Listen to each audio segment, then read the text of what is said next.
this was a little boy starving in the Anglo-Boer War, and here is a photo of a little girl.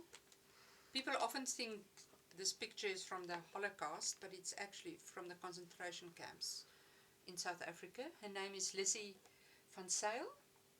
She looks like a little boy here, actually. And she was a healthy little girl when she came into the camp. But the story was told in Britain, and Chamberlain actually showed this photo to the British Parliament, saying, now you can see how the Boers are not feeding their children.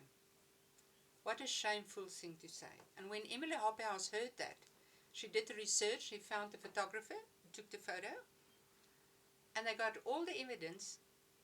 This was a healthy little girl when she entered into the camp, and this is how she looked from the starvation. Now what is most fascinating is that I started out with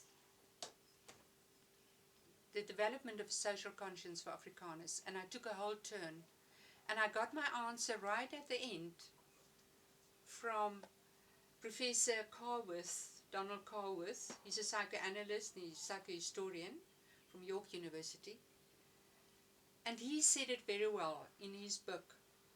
He said, the evolution of the individual's moral consciousness depends on his or her capacity to sympathize with the pain of the other. But one can't sympathize when one has to wall off one's own pain.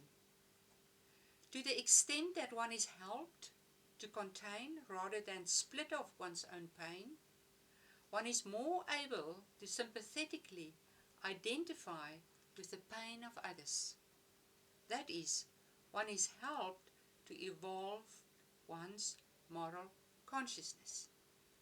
What that means is when you're traumatized, you so struggle to survive, you cannot see the other.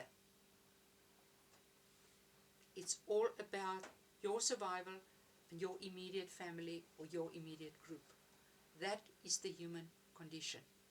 And to the extent that people are stuck in this, they will project their rage onto another group. What do we need to do? We need to help people who are in this. This is what he says. We have to help people to learn to contain and process that pain, that it's not passed on.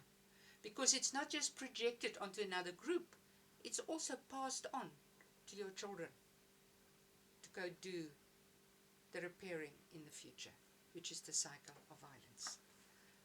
What you saw here in the background is the children crying 1976 at the Soweto uprising in 1976. So it's actually from child to child.